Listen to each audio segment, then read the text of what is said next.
so happy to have in studio with us right now. He's been on the program a couple of times before, but the first time we've been able to get him in here because he's so busy as the head coach of men's basketball at the University of Maine. Bob Walsh, welcome here to our downtown studios. Great to be here, Rich. I'm never calling in again. I didn't realize it was so big time down here. So whenever I'm coming on, I'm coming in right into seasons and spending some time in here. I love it. Yeah, it's interesting. It's busy, certainly, but it's kind of what you deal with as a coach, so it's normal. We've had some time to breathe a little bit. You know, when we first got there, recruiting was a priority. We had about 2 weeks left in the signing period. We were able to get a couple of guys we're really excited about. That gave us a chance to sort of sit back, take stock of the roster, try and build trust with our guys, get to know them a little bit better. We do have a camp going on right now, planning our July recruiting. We're getting settled here and learning a little bit more about the school and the area, and just really excited about it. We both said, wow, there's a lot more than I thought there would be. It's better than I thought, so to speak. You know, people kind of make it out like you're driving off the face of the earth to get up here, and it's the area I think is terrific. It's and the energy is just what I keep going back to.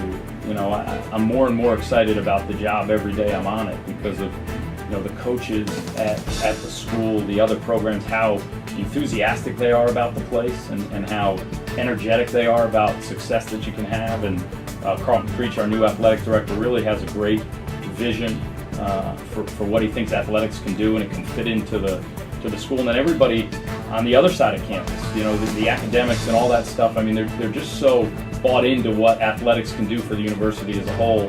The community is terrific. I mean, they're really hungry for something they can buy into with a basketball program. So it's been better than I thought it would be when I got here, and it gets better every day. Have you heard much from some of the fan base and boosters? A little bit. I've contacted some people. I've tried to connect as much as I can. I got out and spoke at a Rotary Club, the Old Town Rotary Club. Some of the guys who played here 40, 50 years ago, and groups like that have I've been able to connect with a little bit. And there's such a deep-seated care for the program, for basketball, and like I said, people are really hungry for something that they can buy into, and that's our job, is to build a program not only that is a product that they can be proud of and buy into, but also that connects to the community. That's a big factor. Well, a couple of us are. Coach O'Brien and I are really into it and trying to, last night during camp we were trying to sneak away to watch the game. Coach Bovair, not really a soccer guy, kind of looks up and says, well, look, 0-0, that's interesting, that's weird. But it's funny, we were, one of the things we talk to our guys about all the time in time and score is play through the horn. Don't play to the horn. Like, people tend to stop with a second or two to go, and you see games won and lost in a split second all the time, and that's what I was thinking about last night. Sloppy turnover in the middle of the field with literally the clock running out. Cameron defensively sort of lost track of his man and just kind of, 75% getting there. All of a sudden the ball is played, he can't catch up to it, and it's literally the last play of the game. You got to play through the way. I love Klinsman's approach to that, though, by the way. He didn't talk about it at all. Everybody made a big deal about it. He just said, we're prepared for it, we're ready to go. And tell you what, they played as probably as good a game as I've ever seen our national team play against world-class competition. I mean, we dominated that game. Oh, absolutely. Which is why I could never be a soccer coach, because you can dominate and tie or dominate and lose, and it just makes no sense to me.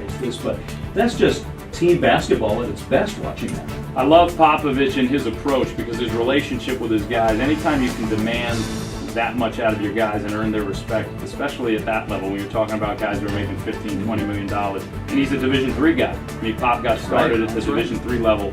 But I do caution a little bit. It's so funny. I call it recentism.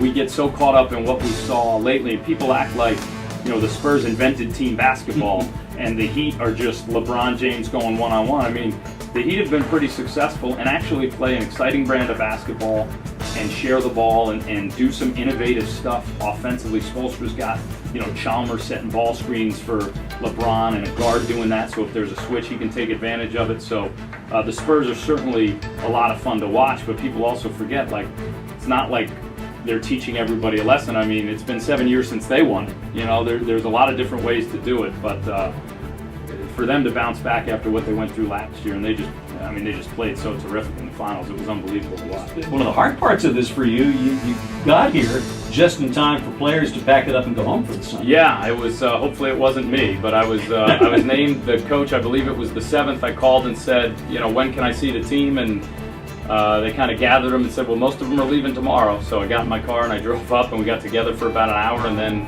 literally the next day, most of them were going. Yeah, we've watched a lot of tape, but I just kind of want to gather knowledge. I don't want to watch too much and sort of pigeonhole guys or put guys in a certain box. He can do this, he can't do that. Just enough to understand our roster. Really, it's just trying to connect. I mean, some of it, it's you know, guys, Zarko and Marco are watching the World Cup, and I connect with them via Twitter when they're watching games. Right. You know, Zarko was up in the middle of the night watching the NBA games over there, so he's getting up at 3 in the morning to watch the Spurs and the Heat, and it's email, it's phone calls. You know, a couple of guys I'll get to see. We have a few guys working camp, so you're trying to connect and build that trust however you can. Well, that's one of the misconceptions, I think, about Twitter and social media, that it's just a big waste of time. It's the way we can communicate, but it's also a great way to learn. I mean, you know, I do most of my reading on Twitter. People send you stuff, Right. People post stuff, whereas you used to kind of go to websites and say, all right, let me visit this and see what they're writing about.